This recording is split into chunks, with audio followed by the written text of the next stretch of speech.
Matuto sa nakaraan. Bawat pangyayari may malalaman. Mga aral na dadalhin ko hanggang bukas ng buhay ko. Lahat ng pagsubok ay kakayanin ko.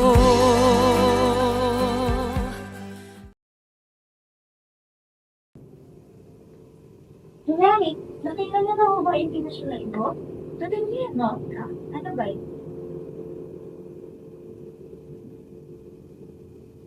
Aba, sila tayong natago ng division ng kapital sa isang salo-salo. Tama ba ako nangyari? Tayo na tao ng division ng isang sila. Ano kaya ang aking tawag? Ako ba yung magiging sila? Ang aking bago? Okay, huwag na muna pakakalumang kasong mga tao baby.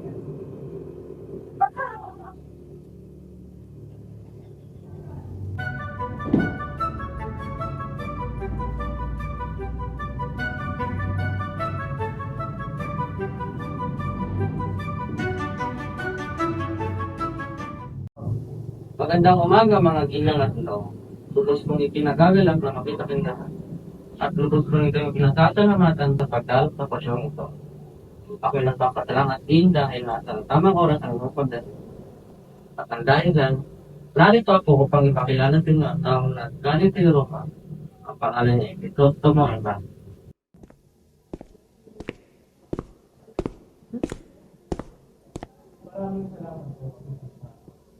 Papakilala ko sa akin, mga kahanga-hangang tao na nalilito sa akin. Ako ay natutuwa na kayo naglaan pa ng inyong oras upang dumalo sa pagtitipon ito. Kahit na hindi ito para sa akin, ano naman. Bagaman, ako ay nagagalak pa rin. Ang isang tao na naglaan din ng kanyang oras at pagtitigap, nasulatan kayo lahat upang magpunta kayo dito sa ating pagsasal. Maraming salamat po. Sana tayong lahat ay magsaya lamang at huwag mong naiintindihan ang mga araw na. Maayos na kayong patuloy sa mga ginagawa nito. Muli, maraming salamat sa pagdalo at makikinig sa aking anak.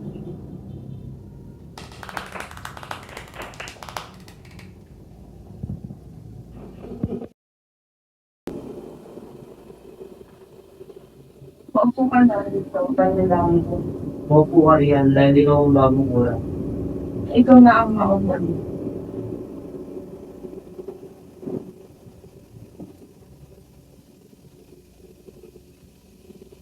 Nang umpo na ang dalawang pari, sabay na inihain ang pagkaing tinolang manok.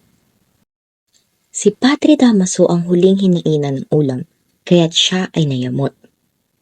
Pero, lalong nayamot ang pari nang makita niyang puro leeg ng manok ang napunta sa kanya.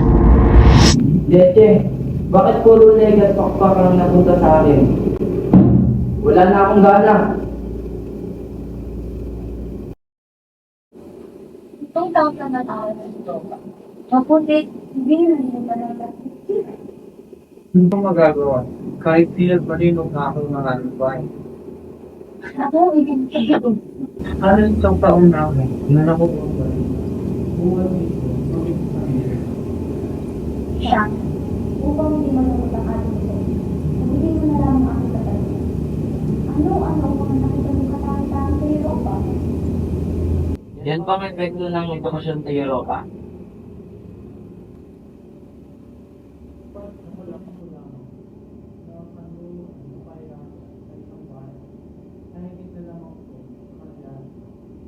Yan ang ba ang nakukuhan mo?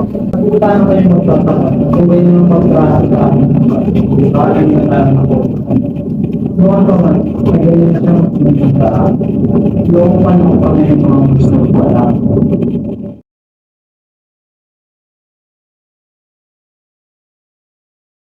Senyor Ibarra, Magandang gabi, Teniente Guevara. May kailangan ba kayo?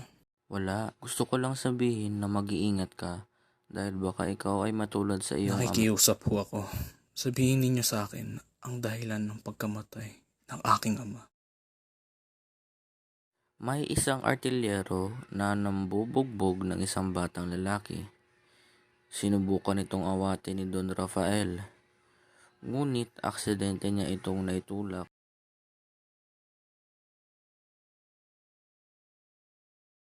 Nakita ito ng mga tao at isa na rito si Padre Damaso. Pinakulong ni Padre Damaso ang iyong ama hanggang siya ay namatay na lamang sa loob ng kulungan. Si Kapitan Tiago na lamang ang magtutuloy ng salaysay tungkol sa iyong ama. Ako'y mauuna na, Senyor Ibarra.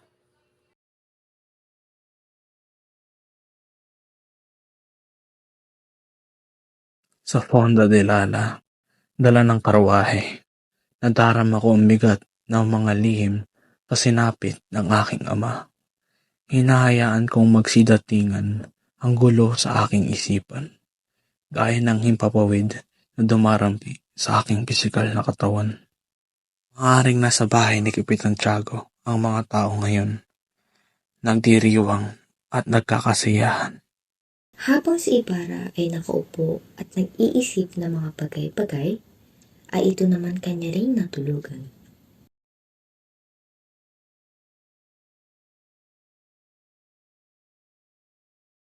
Ves mi tesoro?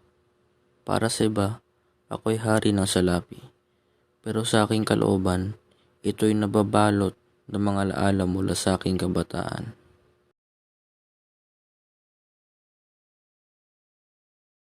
Sa mata ng iba, ako'y isang Kastila.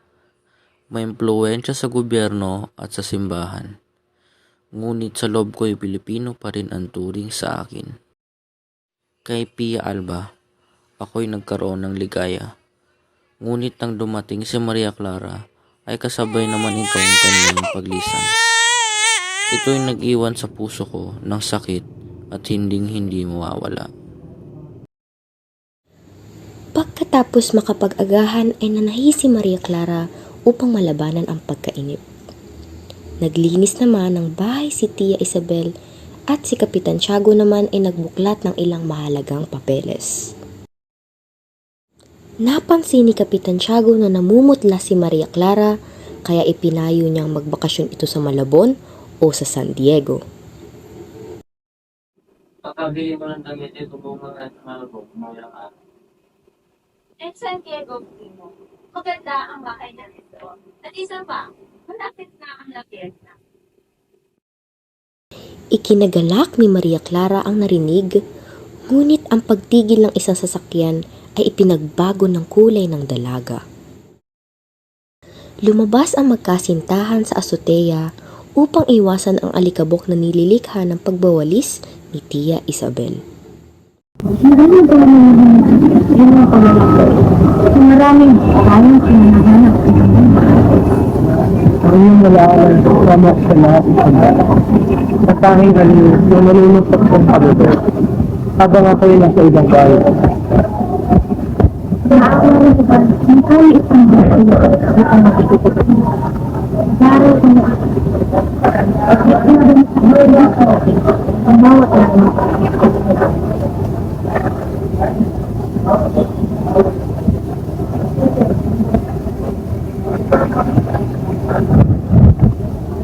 Ito ang dao ng sandat na maaalala sa akin.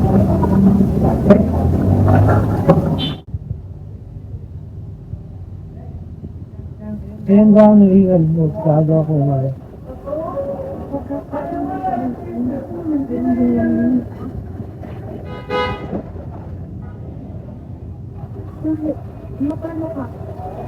Nalimutan ko ang aking pangkulit dahil sa'yo. Dapat lang ako umuwi kapagkat bukas ay karawan ng mga bagay. Linaraanan ng kalesang sinasakyan Ibarra ang masayang puok ng Manila. Mga kalesa at karumatong paruot pa rito, mga taong may kanya-kanyang kasuotang Europeo, Chino, Pilipino. Mga babaeng naglalako ng mga bungang kahoy, mga lalaking hubad na nagpapasan, restaurant, at pati mga karitong kilap ng mabagal na kalabaw. Pagdaan sa San Gabriel, nakita niya ang punong talisay na lalo pang naging bansot, ang eskolta na sa tingin niya ay lalo pang pumangit.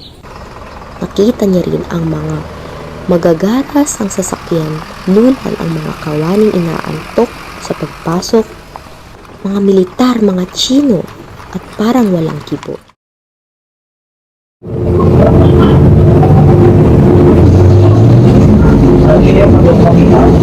Sabi ni Terry, yung pangkunin ng aking mga tanong.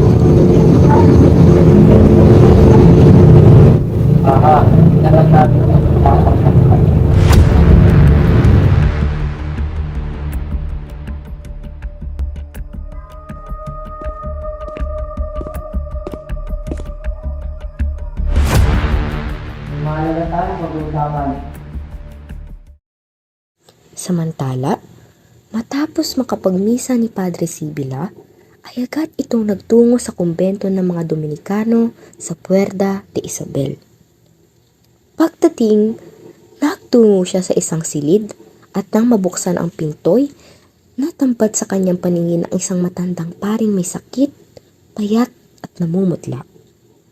Ibinalita ni Padre Sibila ang nangyaring pagkakasagutan ni na Padre Damaso at Ibarra. Mapapakasawin naman sa iba, mayaman siya, data, diyan, hindi naman, mayroong magalit na maaari makahadla sa kanyang kayamanan. Mabuti. Ang hinan at malugang ay kapuan. At kung sakali naman kalaban, ay mabuti nang siya'y lumagtas. Ikabubuti ng ating banal na korporasyon na magkaroon ng mga kanungali kaysa makakamisala din ng mga kabuti. Ang San Diego ay isang bayang malapit sa baybayin ng isang lawa at pinagigitnaan ng malalaking bukid at palayan. Bunga ng kahangalan at masasamang hilig na nasisipagtanim, ang mga inaani sa bayay, binibili lamang ng Tsino sa murang halaga. Bagamat Don Rafael ang tawag sa ama ni Ibarra, hindi siya ang kinikilala makapangyarihan kahit na siya ang pinakamayaman. Pero siya ay ginagalang at halos lahat ng mga tao ay mayroong utang na loob sa kanya. Sa kabila ng kabusilakan ng kanyang damdamin, siya ay kinalaban na magkaroon ng usapin at ni wala pang kakampi. Si Kapitan Tiago naman, kahit na masalapi at sinasalubong ng banda ng musiko at hinahainan ng masasarap na pagkain sa bayan. Habang siya ay nakatalikod, siya ay tinatawag na Sakristan Tiago. Ang kapitan sa bayan ay hindi rin kabilang sa mga tinatawag na kasike o makapangyarihan. Ang kanyang pwesto ay nabili niya sa halagang 500 piso. Madalas siyang sabunin at pagalitan ng alkalde mayor.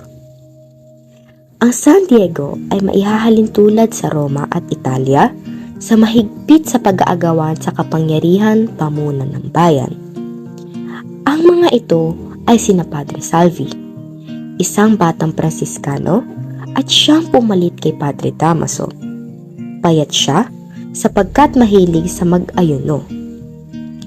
Kung ihahambing siya kay Padre Damaso, siya ay mabait at maingat sa tungkulin. Ang alperes ay ang puno ng mga gwardiya sibil at ang kanyang asawa naman na si Doña Consolacion, isang Pilipina na mahilig maglagay ng mga kolorete sa muka.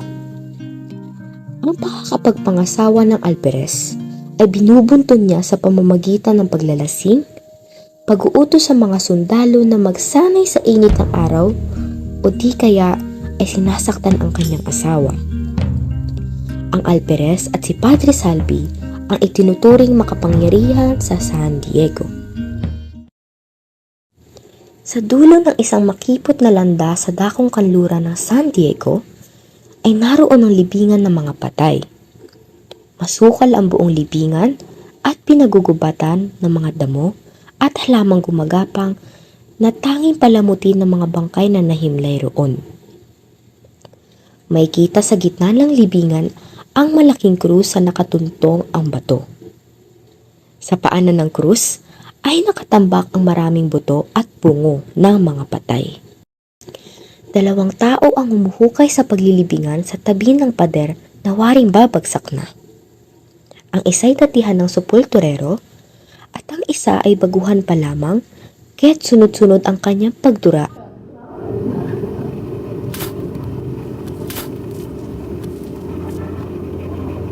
Pakaselan mo naman. Kung ikaw ang makakasama ko sa paglibing ng isang bakit na magdaraw ng araw lang, mas lalo kang magiging. Bakit mo ikaw ba ito? Bakit? Anong malay ko? Iniutos ko sa akin ng kura. Nawa mo sa bagay. Iniutos sa akin ng kura na ilibing ito sa libingan ng Michi. Si Ibarra ay dumating sa sementeryo lula ng karwahe. Siya'y bumaba upang hanapin ang puntod ng kanyang namayapang ama, kasama ang kanyang utusan na matanda. Ito, ano ko ba? Sabitan sa akin na nakakagawa ng gusto ang iyong namatay na ama. Kaya tinanungan ko ito ng bulaklak ng alempan. Nakita ni na Ibarra at ng matanda ang sepulturero. Maaari mo rin ba ang maabala? Pero yung ibang kapit sa inyo kung saan nalibingin na may mga bulaklak ng alempa at mga krus. Matagal na ito sa akin pinagusay ng ito. Inutos niya sa akin na ilipat sa libingan ng mga sunod. Ikaw mismo mo doon? Huwag ko kayong magalit. Naisipan ko kung masyadong mabaga ang mga kasama ng mga sino. Kaya naisipan kong itago na lang ito sa langit. Umaliis si Ibarra na may malaking sama ng loob kasama ang matandang utusan. Si Ibarra ay naglalakad ng mabilis at nakita niya si Padre Salvi na nakatayo at may hawak na bastong may puluhang garin. Dinaluhong ni Ibarra ang pare at diniina ng 2 mabibigat na kamay ang balikat. Anong ginawa ko sa akin, ama? Wala akong ginawa. Hindi ako may nala. Di pa din ako gumawa nun. Na ako nagtalo. Biglang binitawan ni Ibarra ang paring nakaluhod at umuwi na siya sa kanyang tahanan. Isang matandang lalaki ang makikitang naglilibot sa lansangan. Kilala siya bilang Don Anastasio, na lalong kilala na Piloso Potasio. Sa mga mangmang, siya'y tawag na Mang Tasyo o Baliw. Mayaman ang kanyang ina, siya'y pinag-aral sa Kolehiyo de San Jose. Sa isang hapong iyon ay may nagbabantang sigwa. Matalim na kidlat ang gumuguhit sa langit.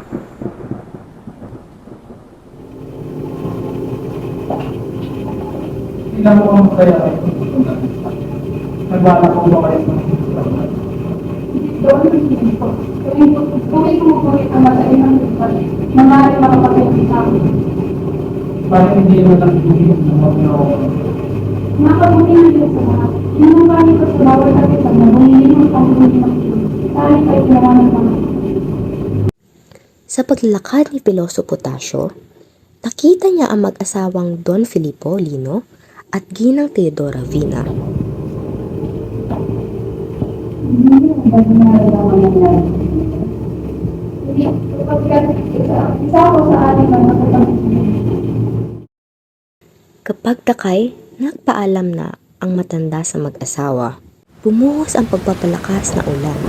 Sayang-saya si Piloso Potasio at nagsasayaw pa habang kumukulog at kumikidlat.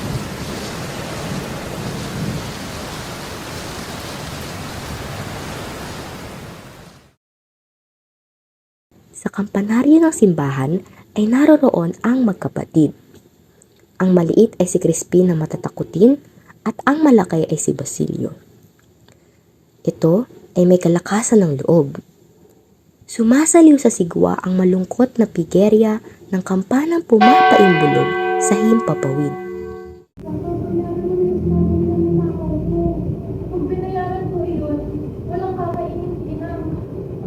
2 piso lamang ang sasaulin ko sa buong ito. Ang sabi ng mayor, ang halaga ng iyong ninakaw ay 32 piso. Mabuti pang ninakaw ko yun. Sabi ng kura, papatayin niya ako kapag hindi ko nilabas ang ito. Kung ninakaw ko yun, Umiyak si Crispin. Iminungkahi sa kapatid na umuwi ng mag-isa upang sabihin sa inang siya'y may sakit. Nagdalawang away si Basilio sa kapatid.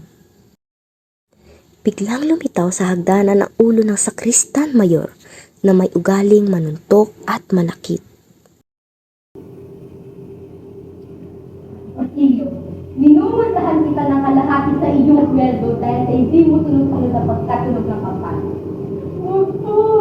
At ikaw naman, Crispin, ay maiiwan dito hanggang hindi mo ibinabalik ang iyong binukod. Wag mo! Kaka, papamirin ako! Papayaan! Tahimik ang bayan sa gitna ng kadiliman. Dahil ang karamihan ay payapang natutulog na mahimbing upang sa pagsapit ng umaga, sila ay magsisimba upang matamo ng indulhensya. Ngunit si Sisa, ng gabing iyon ay gising pa. Nakatira si Sisa na ina ni na Basilio at Crispin sa labas ng bayan. Ang kanyang asawa ay isang lalaking walang pakialam sa buhay, palaboy-laboy at sugarol. Sa gabing iyon ay inaasahan niya ang pagdating ng kanyang mga anak. Bumili si Sisa ng ilang istang tuyo para pandagdag ulam. Ngunit hindi niya inaasahan ang pagdating ng kanyang asawa at inubos ang pagkain inilaan niya para sa kanyang mga anak. Napaiyak si Sisa. At nang maalalang darating ang kanyang mga anak, agad niyang pinahid ang luha sa kanyang muka. Muli ulit siya nagsaing at inihaw ang nalalabing 4 na tuyo. Inyong, pagkakakakit ko! Pagkakakit niyo ako! Iyo! Ano?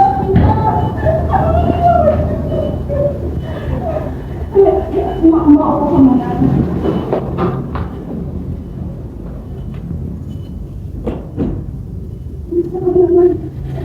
Ano mangyari sa'yo? Bakit tumahan ka?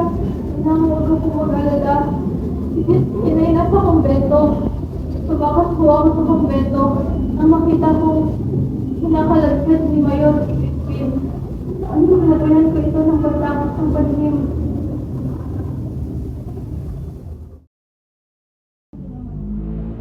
So, kumain ka muna. Ilagyan sa akin ng masarap na pagkain. Pagkain na. Ano pala? Paano ang tuyo? Ano na? Tayo sa akin ng pagkain. No, hindi po ba mabuting? Ayaw talaga na ako magkakasama. Ikaw? Si Crispin na to po. Isang malalim na buntong hininga ang namula sa mga labi ni Sisa upang hindi na lumawig ang usapan nila tungkol sa ama. Nanalangin si Basilio at nahigang kapiling ang kanyang ina.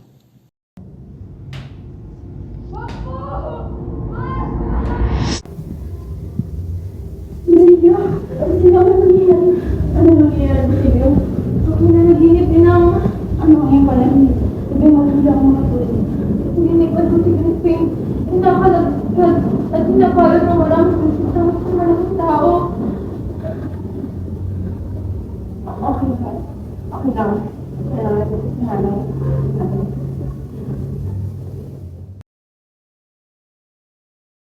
Nang matapos magmisa si Padre Salvi, napansin ng lahat na matamlay siya at inakalang may sakit.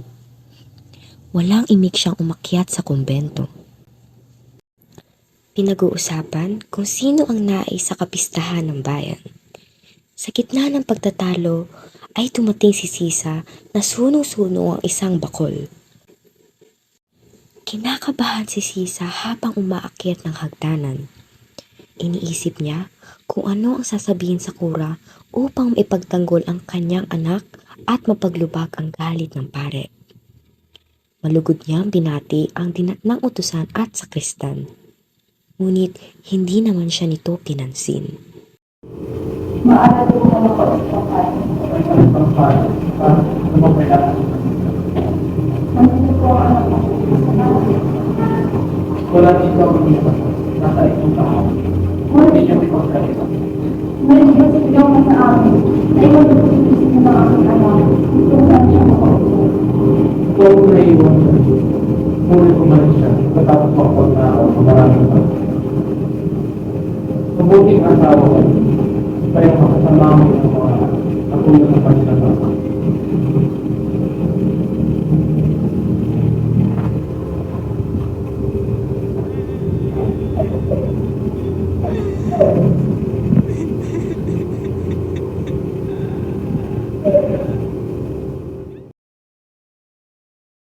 Ang laway parang hindi nabalino ng nakaraang malakas na bagyo. Mula sa isang gulod ay may dalawang lalaking walang imik. Ang isa ay si Ibarra, ang pangalawa naman ay ang guro. Dito pa tinapon ng bawal ni Mama.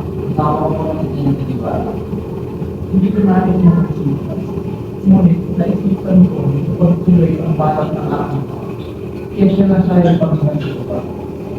Nais ko rin malaman ang mga balakid pagtuloy. Nakalalayan po natin ngayon. Kung mapabuti ko ang pagtuturo, kailangan magkaroon ng pagtutulungan. Nagbabasa at dito na mga mamasa. Hindi ko natin pupuntin. Hindi niyo ba kayang bigyan ng muna? Kung lunasan naman ko, ngunit ako na kailangan ng isang gisang para. Tinanggal ko na ako. Tinanggal ko na ako ang araw ng pagtuturo at ginawa ko na kung ka. Kung tayo mawala ng pagkakas, hinanayan ako ng sinintibay ko na dumalaw sa pulang ng tulungan.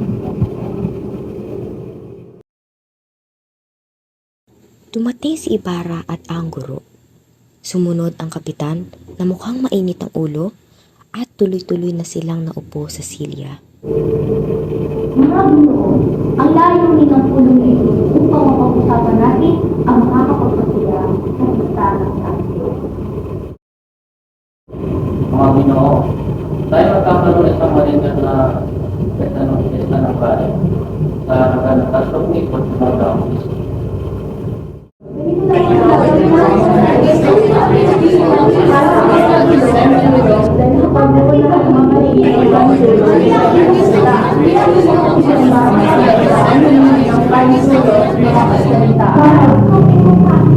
Gumawa tayo ng palabas ng mga bago na hindi itaraniwan sa mata ng mga tao.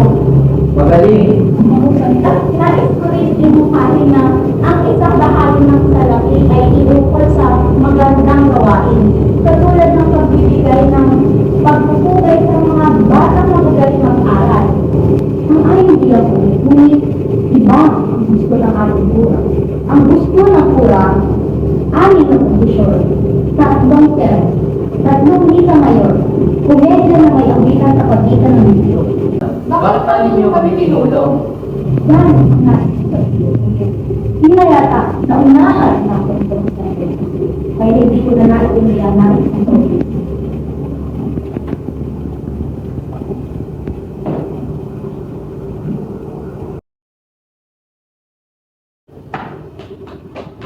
Roger ko! Gabayan ninyo ang aking mga anak. Ikaw pati sinita, makinala ko ng nanakaw.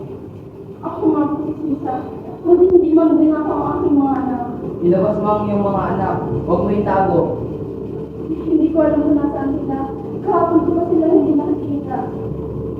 Kung gano'n, ikaw ay kasama na.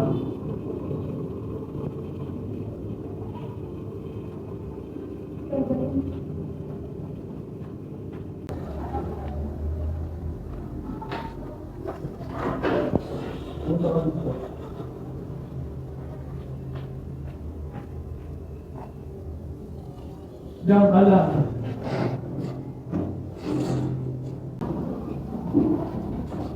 Ano ito? Kasalanan nito ng puro. Kung gusto niya akong mawawalan dito, ay manalangin siya sa isang santo. Di ba isa siyang pari? Pakawalan ng bihar. Please, Senyor.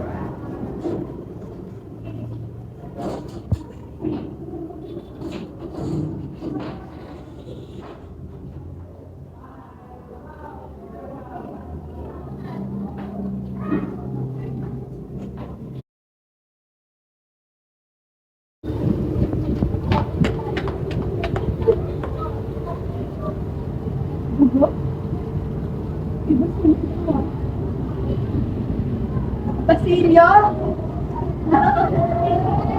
Yung mga anak ko.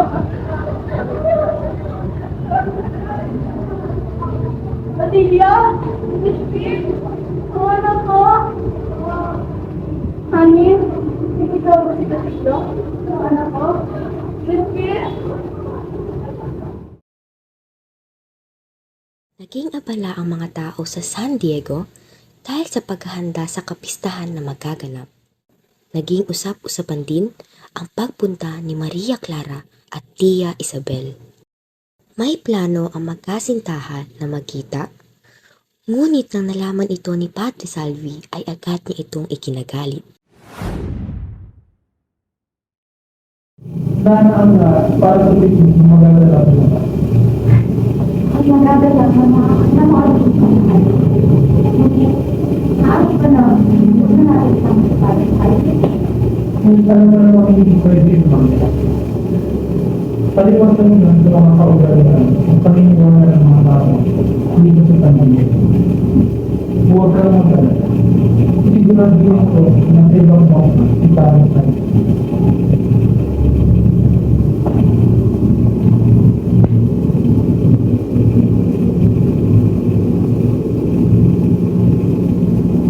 Paano kayo nilitan? Kaalis namin bukas ng aking tropa. Mabuti ba nakasama? Magdidilim na magpaalam si Ibarra na siya'y uuwi na. Habang pauwi na siya, ay may nakasulubong siya na lalaki na matagal na siyang hinahanap. Senyor Ibarra, iniputa ako ng tulong sa inyo. Dahil kailangan ko ng ng aking asawa. Tumawalan mo ang aking mga anak. Araw na ito, papanahon na tayo magkakaibigan ay kasalanan. Higit sa pagandahan ng mga kapatid sa bibig. Oo nga, Maria Clara. Hindi ko naman yung tayo na naranasan sa kailangan kasama kayo sa pagkakabay. Kaya mga dalaga tayo, huwag na kayo nangyayari kasama. Mana, huwag ulit niyo kami sigilan sa aming pagtahok. Sa dating love, doon ang pagsisimula na ang paglalakbay.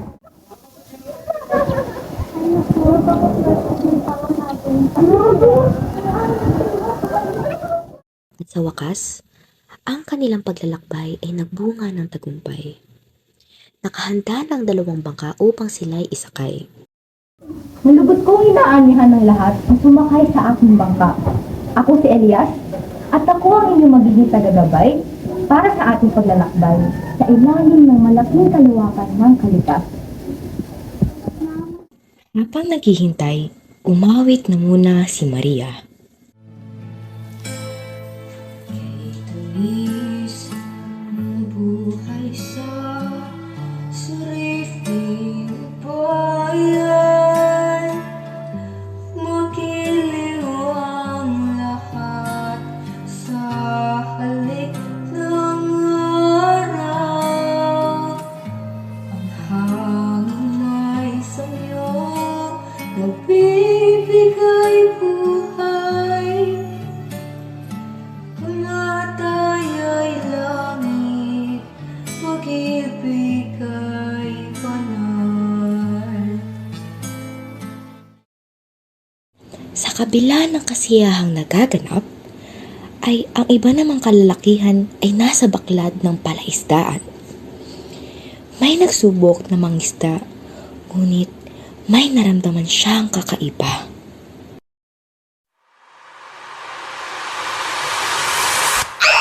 May buhay sa palaisdaan! Yan! Nakakainis yung buhayang yan! Maagang nairaos ni Padre Salvi ang misa. Dala ang kanyang karwahe, siya'y nagbalak na pumunta sa piknik. Habang siya'y patungo sa kanyang kinaroroonan, nakita niya si Maria na tila may hinahanap.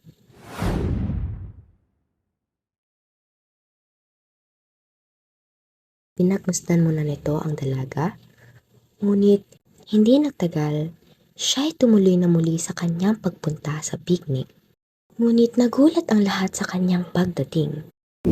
Balak pa naman mo sa Padre Salvi. Talo si Padre Salvi at si Don Felipo. Importante ba ang mga pasit na yun? Kaya sa mga salapi ko, bigyan niyo ang pagkataan. Wala tayong makakaraan. Sa pagtigil ng dalaway, lumabas na lamang si Ibarra.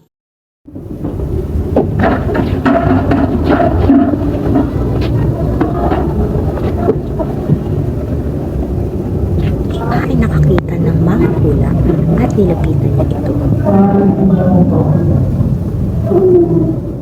Nagpahula si Ibarra. Ngunit nang nahulaan ng manghuhula ang nais niyang ipahula, hindi agad naniwala si Ibarra sa sinasabi nito. Hindi naman kapaniwala yung sinasabi. May inilabas siyang kasulatan na inihati niya sa dalawa at ibinigay ang isa kay Maria.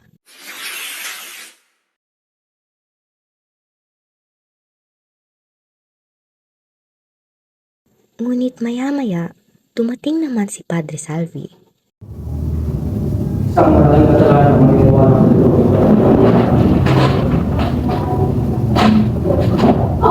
Padre, ngunit hindi mo dapat sinilas ang aking aklat. Kapag sila ko ng isang gawin na hindi ko sa inyo ay isang malaking kasalanan. At talagang may respeto kayo sa inyong pag-asa. Ilang sandali, may mga napadalaw. Sabay sabing, Hindi ko ba sa'yo? Napag-alaman namin na siya ang lalaki ni Padre Damaso. Ginagawa ba sa'yo? Dapat siya, ilabas mo. Dahil kung hindi, Ngayon mo lang karapatan, isang pakita naman ako, mga nais yung mga lalaki ko. nainis ang mga gwardya at umalis na lamang. Pumunta si Ibarra sa bahay ni Piloso Potasio upang humingi ng payo tungkol sa paaralan na nais niyang ipatayo. Aalis sana si Ibarra dahil napansin niya na may sinusulat si Piloso Potasio, ngunit pinigilan siya nito.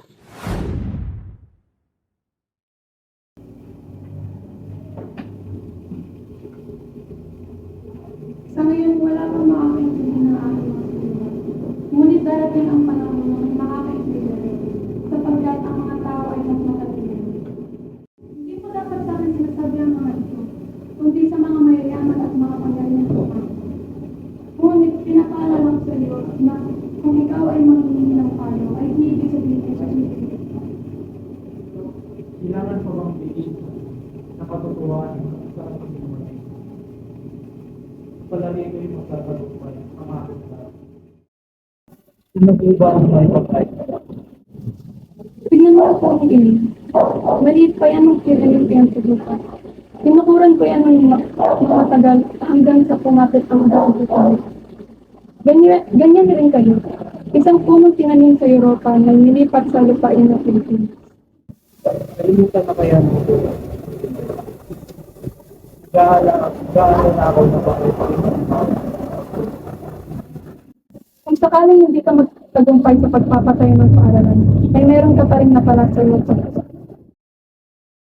Ika-10 ng Nobyembre, ang bisperas ng pista sa bayan ng San Diego.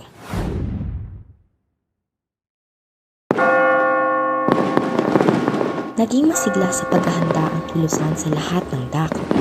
Madalas din na tinutugtog ang kampana, kasunod ang mga putok ng mga kwitis at bomba.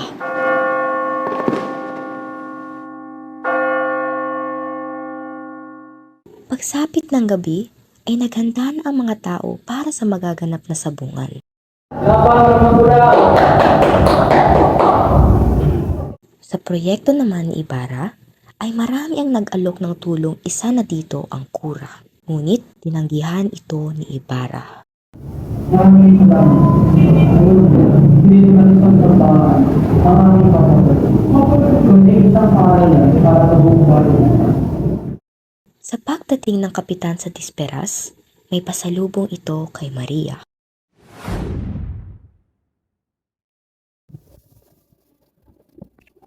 Iha, may pasalubong ako sa'yo.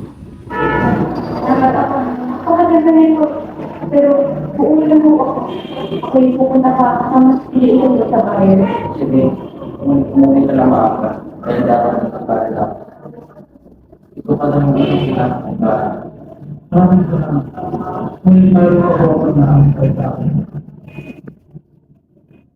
Alauna ng umaga, idinaos ng Birhen ang prosesyon ng Birhen de la Paz. Dumaan ito sa paligid ng simbahan, nakasama ang karong pilak ni na Santo Domingo at San Diego. Nagkaroon din ng sayawan at ang pinakamarangal ay ang pagsayaw ng mag-amang De Los Santos.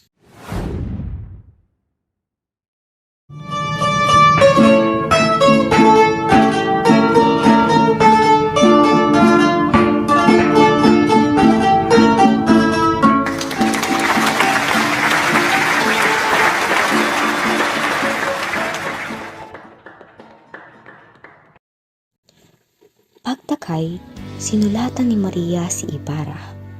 Mahal kong Ibarra, ilang araw na tayo hindi nakikita. Ikaw raw ay may sakit, kaya't ipinagdasal kita at ipinagtulos ng kandila kahit sinabi ni Itay na hindi naman ito malagwa. At kagabi, inilit nila akong tumugtog at sumayaw kaya nayamot ako. Hindi ako makapaniwala na may mga ganun palang klase ng tao. Kung hindi lang talaga ako kunentuhan ni Padre Damaso, ay talagang iniwanan ko na sila. Ako'y dalawin mo bukas at imbitahin sa pagpapamisa sa bahay paaralan. Umaasa ako sa iyong pagdating, Ibarra. Nagmamahal, Maria.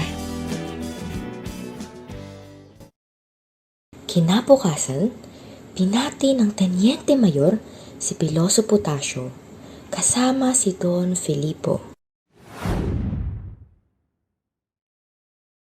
Pero bakit na ito? Ang masaya ay nakakalimutan ng paggawa ng kabitin.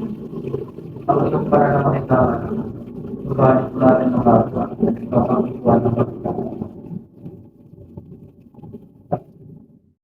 Punong-puno ang simbahan. Marami ang pumapasok at lumalabas. At habang nagbibigay basbas ang kura gamit ang agwa bendita, ay may natatapakan, nagmumura, nagtutulakan at nagsisiksikan.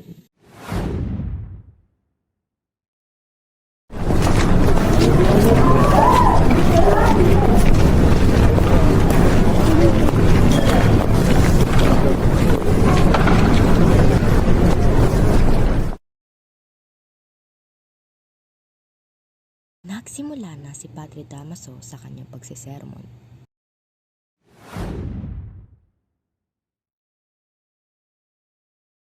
Huwag niyong gagayahin ng anak ng ere. Sila'y bastos at walang galang. Hindi na kami nila ang tumaw. Para pinatawag ang maraming tao.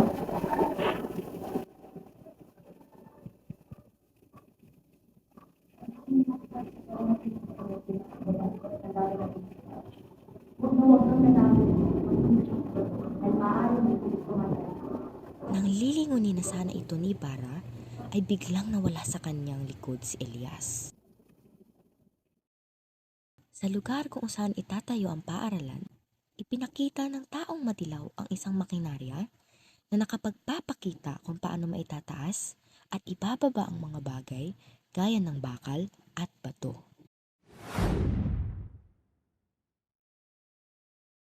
Ang lalo ni Ibarra na si Don Saturnino ang siya nagturo sa akin upang paganahin ng makinaryang ito.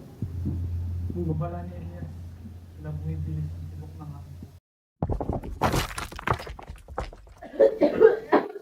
Ano nangyari? Diyos ko! Ano ba nangyayari? Gabayan niyo ko kami. Kasi wala na siyang buhay.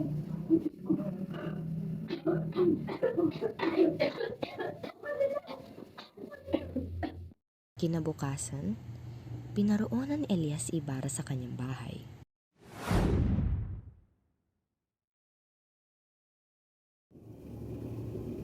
Ibarra, mag-iingat ka na natin sa inyong paligid. Maraming tao na isang ipaligid. Natog sa sigurita, wala ka pa sa inyong taong maligaw.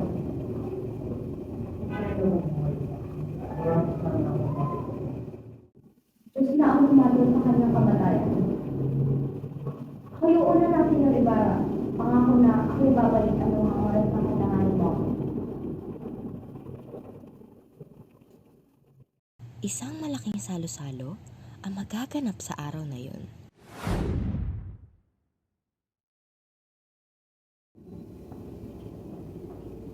Magandang tanghali, Padre Damaso. Lahat sila ay bumati kay Padre Damaso, maliban kay Ibarra. Ay, trato ng isang Friday. Walang galang. Tulad ka ng yumao mong ama. Isang ere at pilibustero. Hindi mo man lang nirespeto ang aking ama. Jesus mo! Tigil mo yan! Minahal ka. Nagkaya ang kausap mo.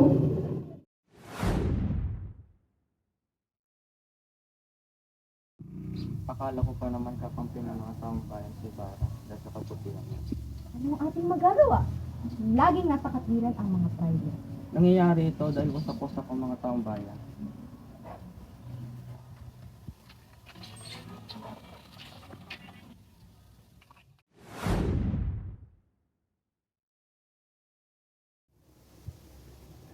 Tahan na isa. Maaari tayo magsulat sa papa o sa magpawalang isa ang sinato sa Ibarra. Huwag kang mag-alala, Marisana.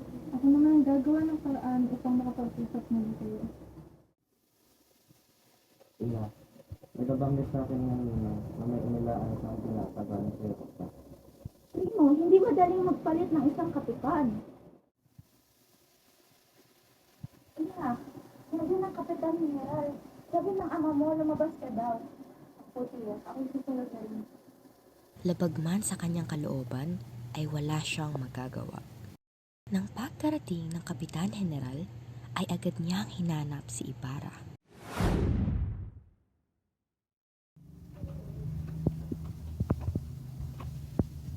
Ang iyong katapangan at pagmamahal sa iyong ama ang aking pinahahangaan tungkol sa iyo. Wala po yun. Marapat lang naprotektahan ko ng pangalan sa mga usapan.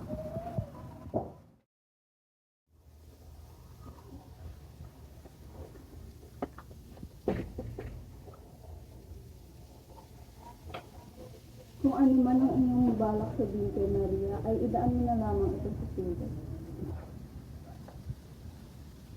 Ito ay bagay na itinagtaka ni Ibarra. Ano ba? Hanggang ngayon, ako na nagkakapapari sa bigla kang pagkawala ng dalawang sakit. Ako ay nangangamukan kung kamusta na ang dalawang magkapatid. Sa isang silid, si Doña Consolacion ay pinapagsabihan ng Alperes. Diyos mio, Konsolasyon! Ako pa ang mas nahiya para sa'yo.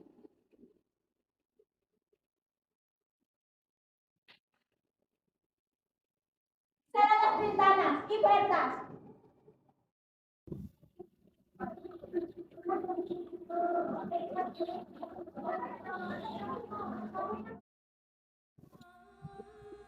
Directamente.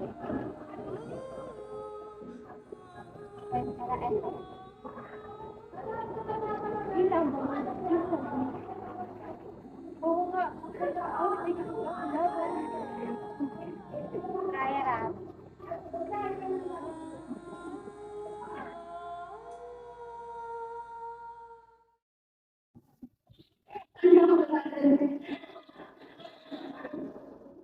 Yan respons ang faktor. Kanta para mí. Kanta oras.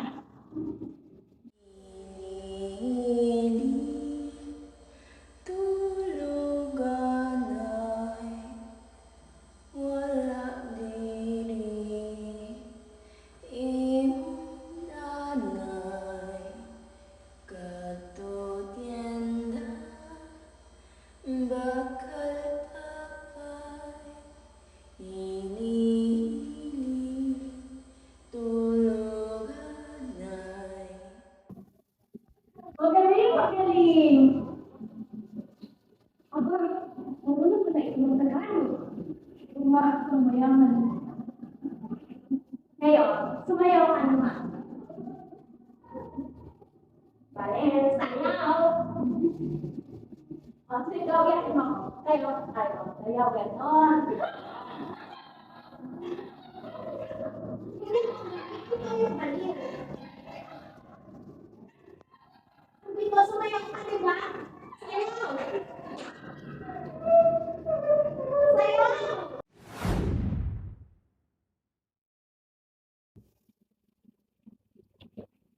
Porque ako'y nakikiusap, nakikinig. ang mga ganano. Dahil nagreklamo na ang alpha at ang Lord of Lords. Yung mga kaingay, ang mga hindi ko lang mag-indigyan.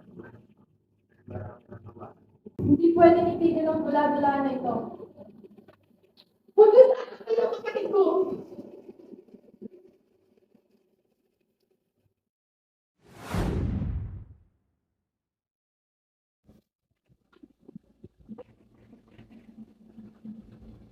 Senyor Ibarra, yung maliit din ako ang hindi inaasahang lagnat. Ako uuwi na muna sa Batangas. Pero bago ako umuwi, may nais ka pa ba ipagbilin sa akin? Gracias for the prayer. Ngunit wala akong pagbibiling na kung ano man tayo. Sana ikay makauwi ng ligtas sa bata. Kung hindi lamang ako umalis kahapon sa tabi ni Maria, siguro siya ay hindi magkakaganito. Pangalan ko po ay Lupat at nandito po ako upang humingi ng tulong sa inyo para sa akin na mayapang kapatid. Pasensya na po ito. Pero maaari ko bang buwang-buwang na ito? Marami ko po iniisip ng sila.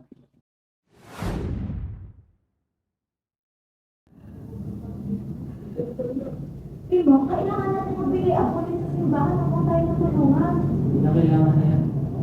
Inaasahan ang paparato.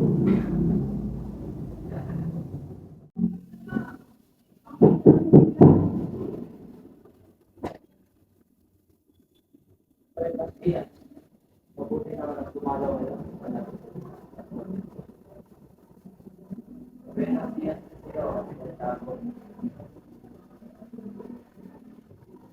¿Dónde está María?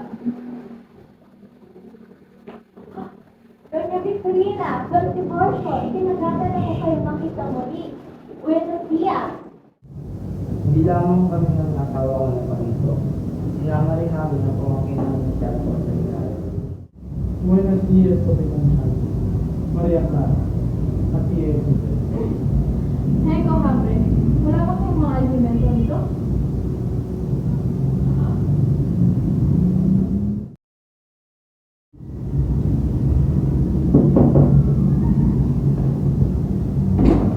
Oo, ano ginagawa niyo dito, Padre Sandy? Kakamustahin ko sana si Maria. Okay lang ba siya? Ay, ako ng Padre.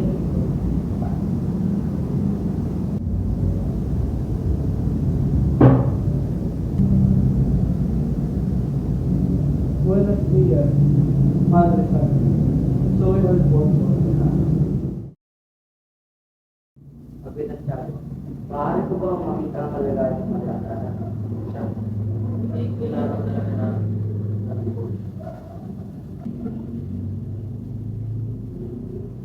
Kamusta ang kalagayan ng Maria Clara? Dahil hindi na umimik pa si Maria, sila'y walang nakuha na sagot mula rito. At dahil doon, ay si Don Tiburcio na lamang ang mismong tumingin ng kondisyon ni Maria.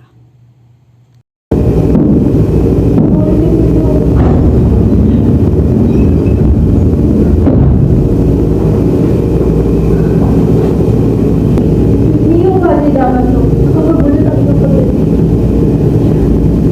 Siya, ito nga pala ang pumangkin ng pangkitan mo ang Tiburcio.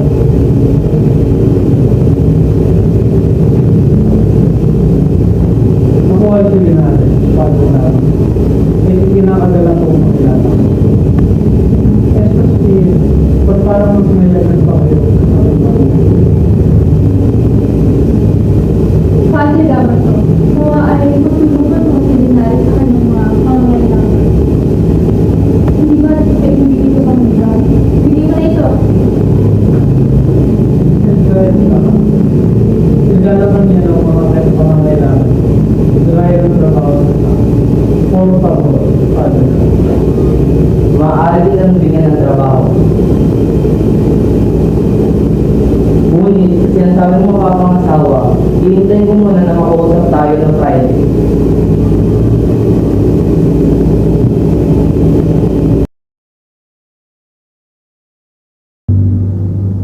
Maria, ito. Uminom ka muna ng gamot.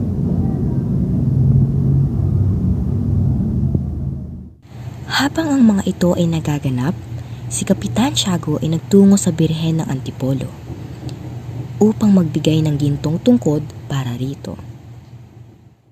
Habang nangungumpisal ang dalaga sa padre, ay may pinag-uusapan si Kapitan Tiago at ang mag-asawang Espadanya tungkol sa paglipat ng Padre Damaso sa Tayabas.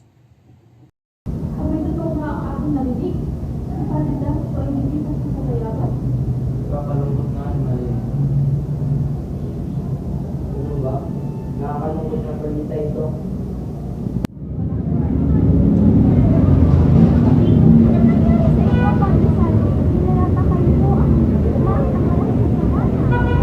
Pilit banggitin ng dalaga ang pangalan ng ngunit siya ay magaling. Magandang balita yan. Salamat sa ibinigay na damang ang asawa at guminhawa ang pakiramdam ng Maria. Kung wala yun ay papaano na kaya? At dahil naman sa pagpupumilit na paniwalain ng Donya ang padre, tila'y nahulog nga ito sa patalim ni Doña Victorina.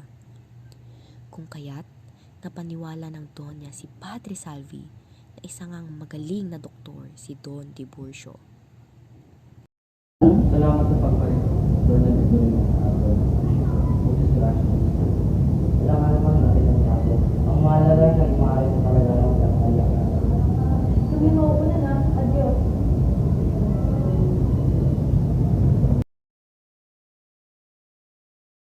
Pumunta sa kagubatan si Elias upang hanapin si Kapitan Pablo na pinuno ng mga tulisan. Nakita ni Elias ang kapitan at kinausap niya.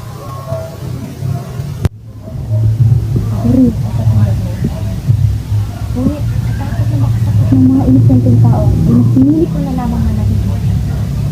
Elias, hindi mo maiintindihan dahil bata ka pa at hindi ka pa nawala ng anak. Kung itutuloy mo ang iyong paghihiganti, lalo ka lamang makakasakot ng ibang tao. Hayaan mo ang mga tao na turuan ng kanilang sarili. Katulad ng iba pang bayan sa Pilipinas, may sabungan din sa San Diego. Makikita sa lugar na ito ang mga taong may mataas na tungkulin, ang mga mayayaman. Nasa loob ng sabungang iyon sina Kapitan Pablo, Kapitan Basilio at Lucas.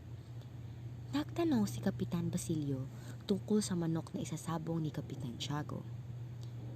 Kasunod ni Kapitan Tiago ay ang dalawang alalay o utusan na may dalang isang manok na panabong. Bulik naman ang manok ni Kapitan Basilio. Kinamusta muna ni Kapitan Basilio ang anak na dalaga ni Kapitan Tiago. Kasunod niyon ay ang pustahan ng dalawa sa halagang 3,000 piso. Habang pagpustahang naroon, may dalawang binatang magkapatid, sina Tarsilo at Bruno, ang naiinggit sa mga pumupusta.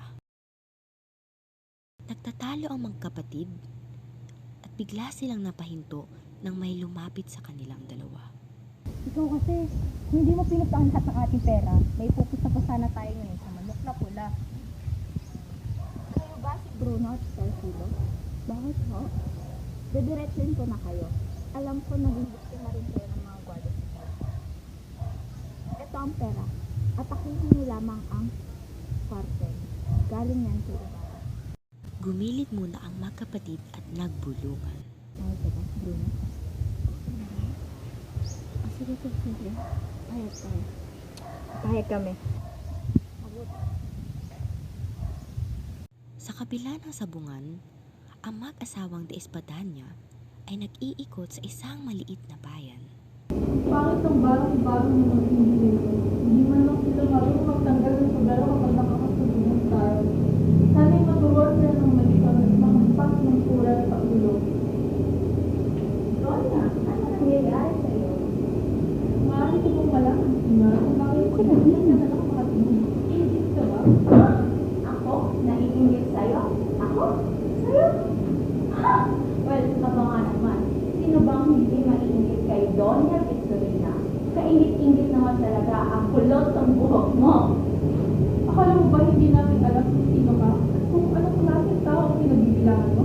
Alin? Aba, hinahamon mo talaga ako, ha? Turuan ang inyong babae ng mas mabuti.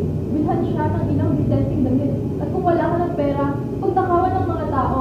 Ayan ang dahilan kung bakit kami mga gwarda.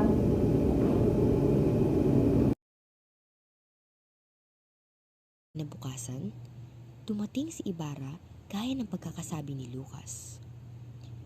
Una netong dinalaw ang bahay ni Kapitan Tiago upang ibalita na hindi na siya ekskomulgado. Kahit wala si Kapitan Tiago sa bahay, ay pinatuloy siya ni Tia Isabel at sabay na sinabihan si Maria Clara. Maria, pasensyahan mo na ang aking pagdalaw ng walang kasabi. Matapos kausapin ni Ibarra ang dalaga, siya ay paalis na sana nang makita niya si Elias.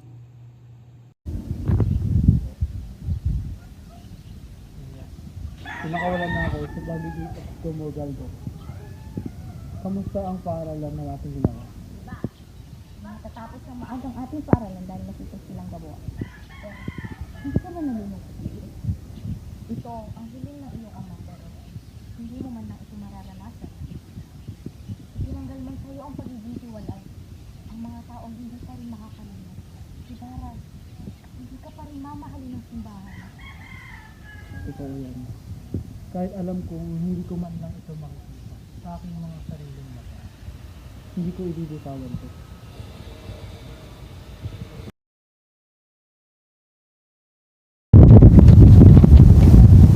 Senyor, nais ko makipag-usap sa ng malayo sa lugar na ito.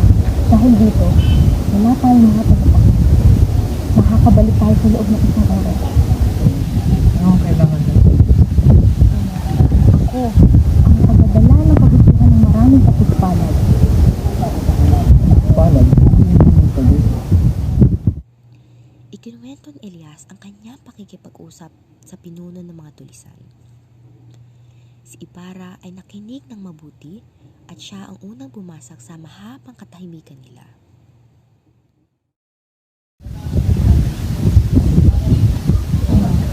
Naniniwala ka ba na para makagawa ng mabuti, kailangan mo na gumawa ng masama? Hindi. Naniniwala ako dito bilang isang lunas na mahara na ginagamit natin kapag nais natin pagawin. Malapit na mag-15 taon mula na magkaroon ng mga bayan ng kanilang Guardia Sibil. Meron pa rin tayong mga tulisan. Naririnig pa rin natin na sinisira nila ang mga bayan. Patuloy pa rin ang mga pagnanakaw. Nasang-ayon ako sa mga kasamaan. Ngunit kailangan natin isunod ang mga samahan ito dahil sa mga pakinabang sa ating bansa.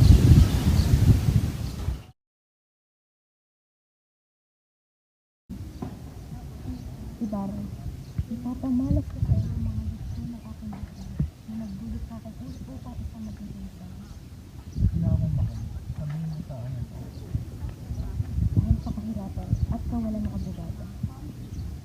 Nakusahan nila ang aking nuno na nanunog ng kwartel at siyang pinagsakan. Dahil dito, nanirahan kami sa mundo. Ngunit malaking karadya ang nangyari. Namatay ang aking ina sa panganganak. Hindi ka nag-iisip sa laban na ito. Kaisa mo ako at magtutulungan tayo sa hangganin na kamataas dito. Salamat, Ibarra.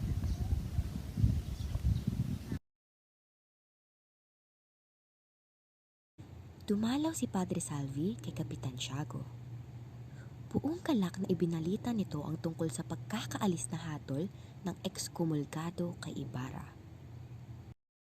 Kapitan Tiago, natanggal ang ato na ekskomulgado kay Ibarra. Ang hadlang na lamang ay ang ipagpapatawad sa Padre Damo.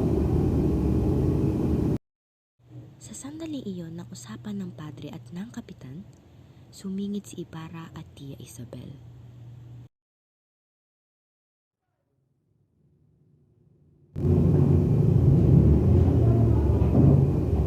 Magandang hapon po yung mga kung ang maganda ang balita na dala.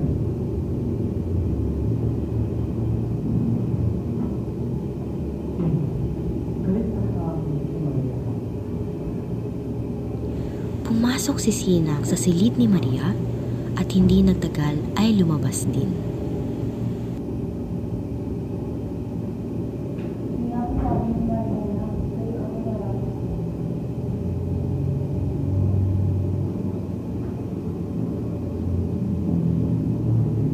Maraming salamat sa iyo. Magkikipan na tayo sa susunod na pagkakataon.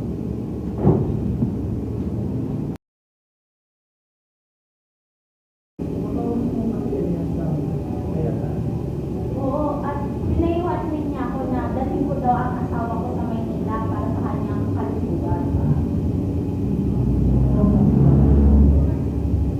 Kaya po dapat pumapalit. Ako naman ang lumusot ko siya. Ngayon, magsiwa-siwahiwalay muna tayo. At sa pagdating ng takdang panahon, isigaw natin ng gobyerno na mabuhay si Don Crisostomo.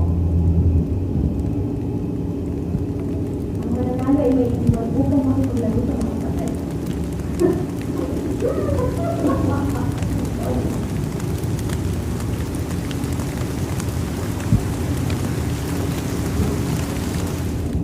Hinahanap natin sa inyo.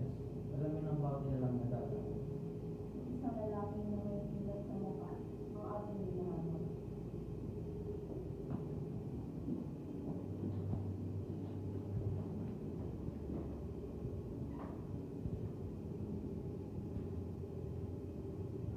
Pagdudulo ako sa pinanap. Baka hindi siya hinahanap. Ang lalaki siya upang hindi siya mawala.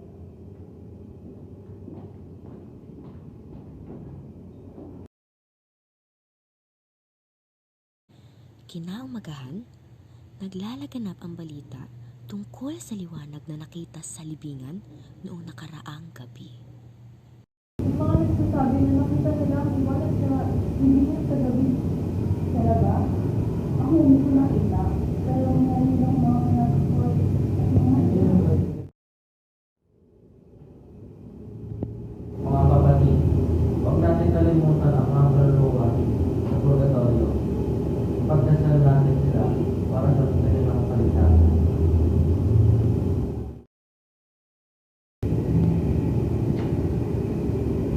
Pagdasal tayo, sinang pagdasal natin, kamusta ka na?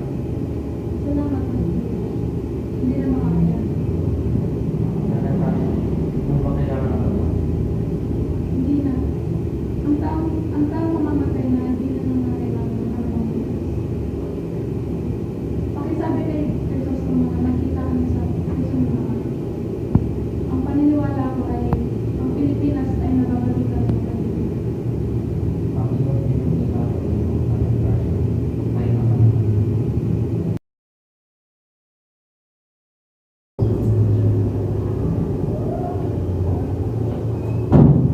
Pagpapalay, anong dahilan ng iyong pagpuntahan ng mga Nasa pangalibang bayan, may nagbabadya ang pag-aalsa mamaya sa makomprendo? Ano mo na lang na sila kung magsasabi dito? ito'y ay isang babae kung tungkol sa loob ng isa. Ang sulat nito ay mula kay Crisostomo. Diyos ko may bahay.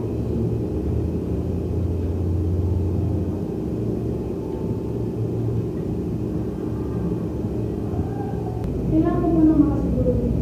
Ngunit, saan ko sisimulan ang mag-safety? Sa inyong battle sila, upang nakawin ang inyong mga armas at sunodin ang inyong kita. May istasyon? Hindi maaari.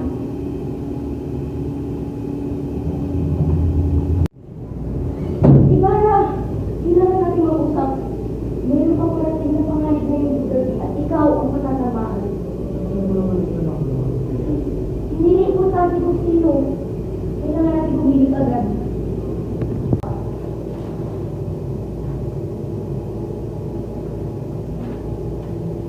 Hintay. Tila ang dokumento ito may dagdag ni Don Pedro Ibarra Medina. Hindi na siya doon sa kanya. Ang lolo, pamangkin. Siya, si Don Pedro ang dahilan ng pagkahirap ng buong aking angkan. Siya ang nagdala na sa akin ng kasawian.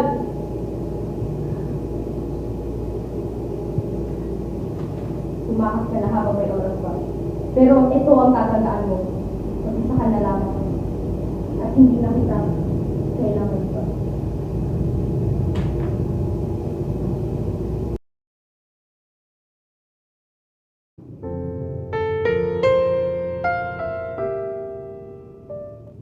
Hindi ako makain. Wala akong gana. Katulad niya, may mga tao rin sa paligid na nagpapahayag ng kanilang kaba at pangamba sa mga nagaganap sa paligid.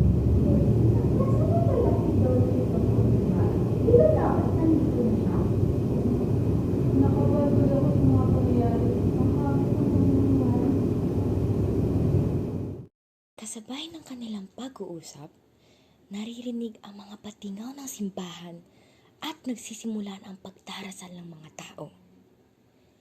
Bigla namang dumating si Ibarra, subalit kasunod nito ang sunod-sunod na putok ng mga baril.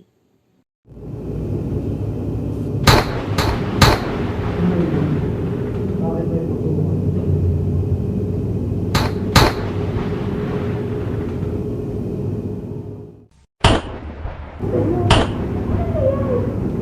Mio, paghahangi natin ang aking pinagdasan.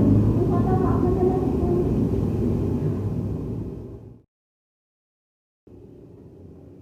Pangalan ng hari at ng Agnes, kayo sa aming dadalhin sino ikaw. Anong dahilan? Kayo dinarapit namin sa kasong pagpapaksak ng gobyerno. Handa akong patunayan na ako'y walang kasalanan. Ano ko ang ito?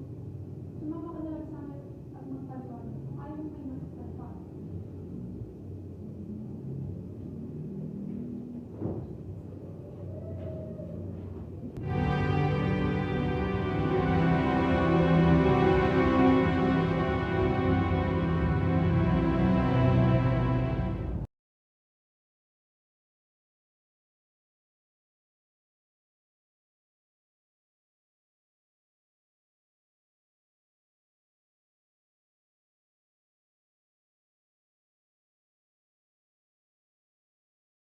Samantala, siyang kasabay pagtapos nito ang pagdating ng mga gwardiya sibil sa bahay ni Ibarra upang magsiyasat.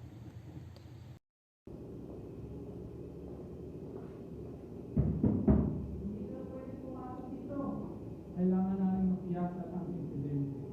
Kami ay papasok sa utos na nakakasakaan.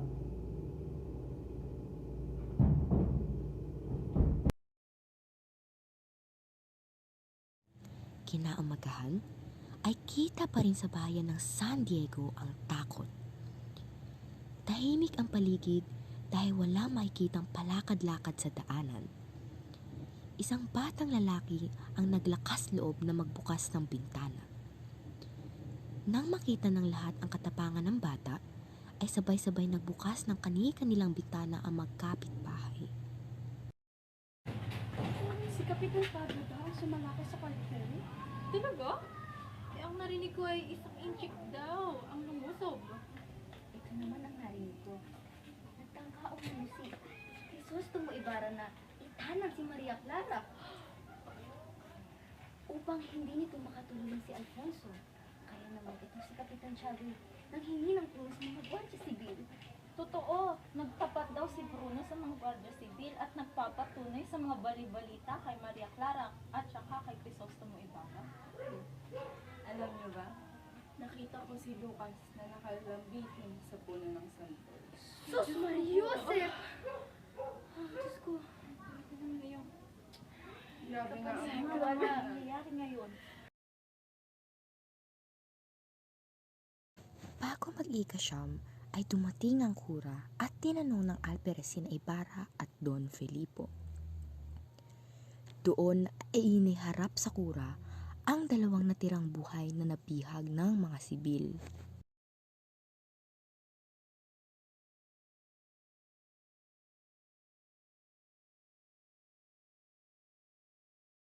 Anong ipinangako sa inyo sa may Ibarra para sa kayo ng Nakita niya doon ang kapatid ni si Iginantilawan namin ang aming mga anak na pinatay.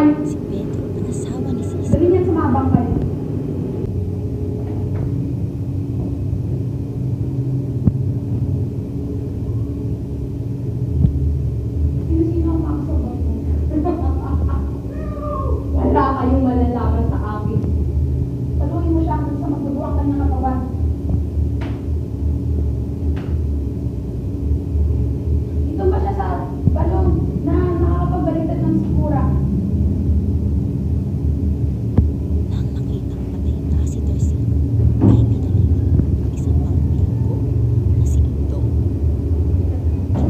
naantok ang Alperes sa sagot ng bilanggo kaya pinabalik na lamang ito sa kartel.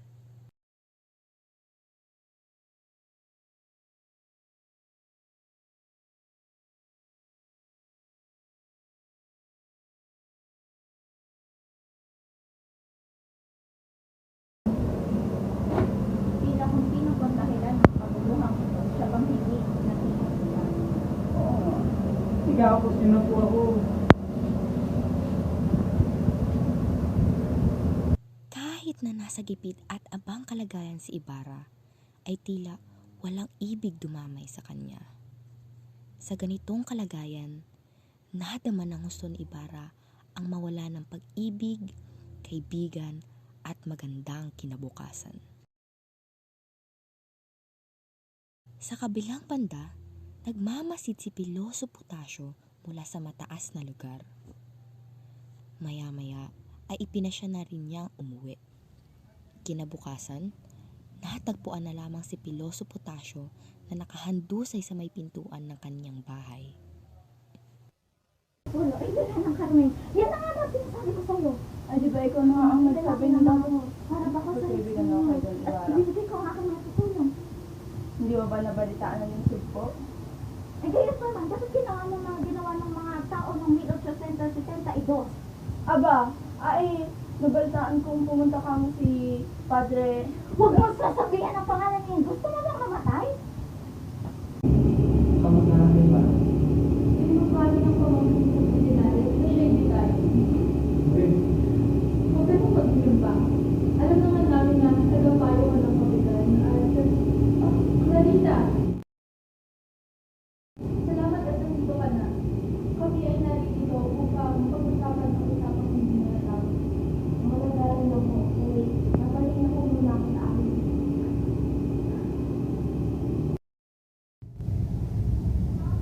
Ito sa mo!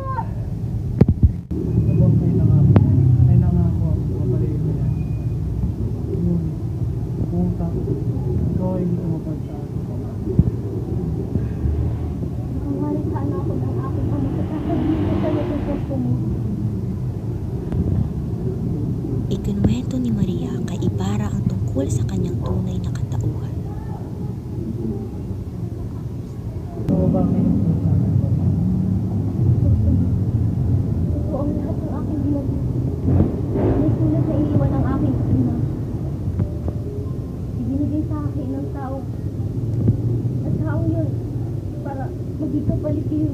Ang sulat na ibinigay niya sa akin. Doon nga pinagtaktigan kita.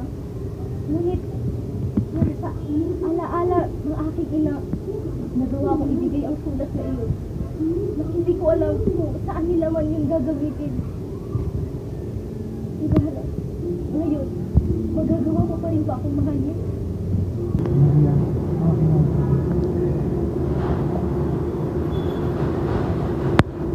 Maligaya kong pinapaniwalaan mo sinasabi ko. Ikakasal ko. Oo. Yun ang gusto mangyari na kinikilala kong ama. Ngunit, hindi ko malimot ang sumpaan na ginawa natin. Ano yung ibig mo, Maria? Madilim ang hinaharap. Ngunit, ito ang gusto kong malaman minsan. Minsan lamang ako umibig. At hindi na ito mapapalit ng minuman. Ano ang mangyayari sa iyo? Tumakas na ako, Maria. Hindi mo sa akin. Mararaman ko na ako dito.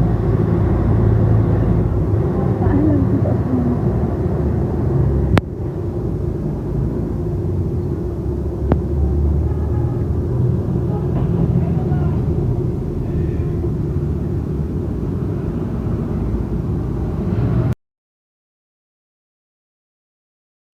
Ibarra, dadalhin kita sa bahay. Isa kong kaibigan doon sa Mandaluyong. Ipapadala ko sa iyo ang lahat ng pera na itinago ko. Magagamit mo ito sa pangingibang bansa. Ang galing-galing. Sa Maynila po para ano ng mga ukura. Sige. Sa'yo, maaari kang umalis, ngunit ikaw mag-ingat. Dahil mayroong isang bilanggong nakatakal. Luluwas tayo para mapagkamalan akong taga Peña Francia. Marapat na tayo na kumasin. Kaya siya sa akin. Baka makasakit lang tayo ng mga maling tao. Unting kalayaan lamang ang mga gusto ng mga sawing palad at hindi pagtatakbil sa Espanya. Gusto mo, hindi tayo magtatagumpay nito. Ayun na to. Tatalon ako. Huwag kang umalis. Kailangan maglaban mo ng pa. Hindi tayo magtatagumpay. Nandito ako para magkakita ng kasalukuyan. Wala ka naman iwanan, Mami. Ano nangyayari sa'yo?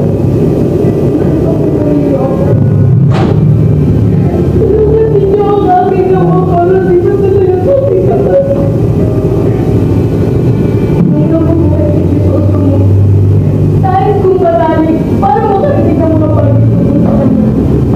Pero ngayon patay na siya. Bakit pa ako nag-ibig sa pag-ibig? Anak, patawad. Dahil kailangan bigyan ng mabuti kinabukasan. Dahil ito'y mahal kita. Ako'y hindi mahal. Kung mahal niyo kung gusto mo kaya malungkot ako mo. Patay na siya. Patay na ang aking mahal. Matanda na ako, Maria. Umilingat lamang ng iba, huwag lang magpapatay. Inang!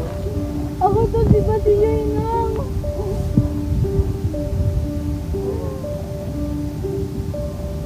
Basilio!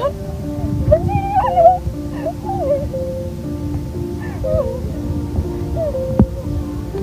Audio review. Inang! Inang!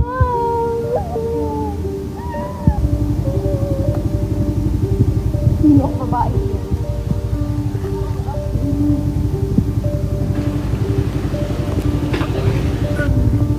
Mahilig ako. Dalawang araw na ako hindi kumakain. Maya-maya ay alam ko na mamatay na siya.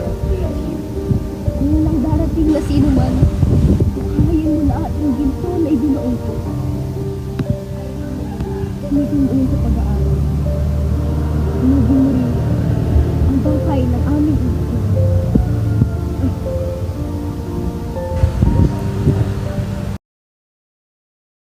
Pumasok na sa kumbento ng Santa Clara si Maria. Nagpakalayo-layo naman si Padre Damaso at nanirahan sa Maynila.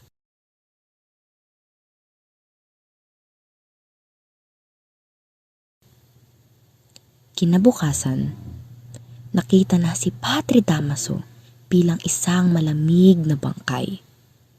Samantala, naghihintay naman si Padre Salvi na makoronahan bilang isang obispo. Dinalaw naman ni Kapitan Tiago ang anak sa loob ng kumbento at pinauwi muna si Tia Isabel sa probinsya.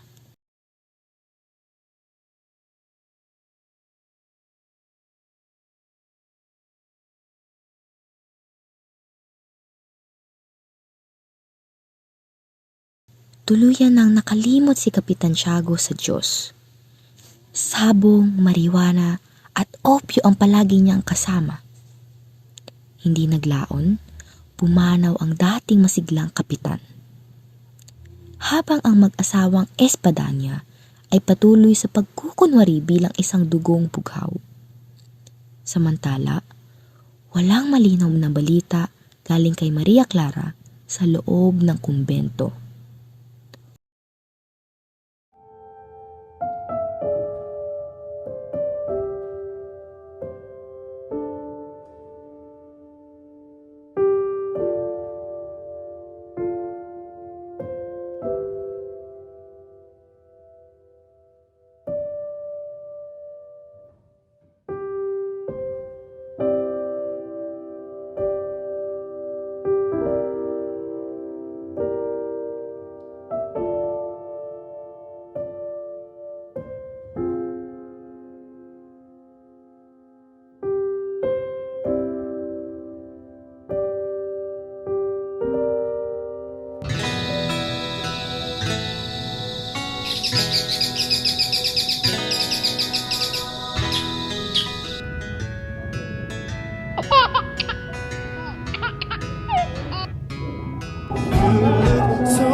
Basilia. Si Chris Pan. Si Crispy saka si Basilia.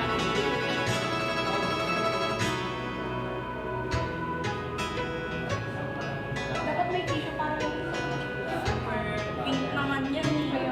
Pink naman sa tubig. Lagyan niyo ba? Okay. Gusto niyo bang marinig ang mga kwento? Gusto niyo bang malaman na yun?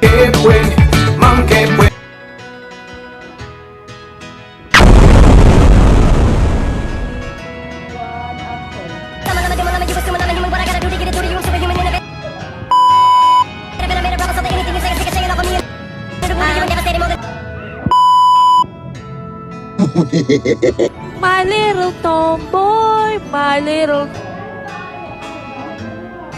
Garita mo pa. I-boost mo, i-boost mo.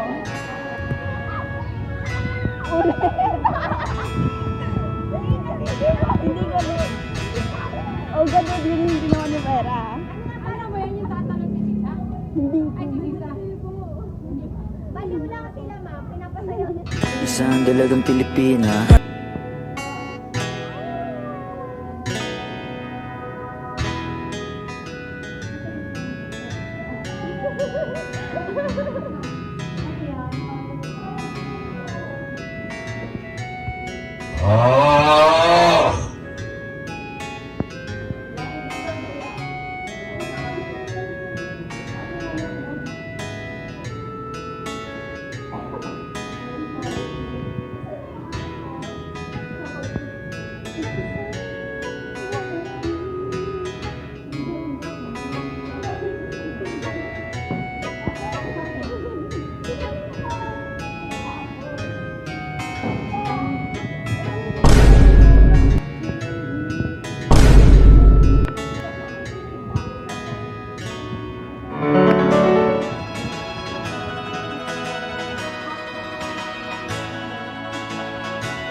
May sinabi doon, nagsabi ko pa Malamang may kilala niya na kasi nakasakit yung pagbigang.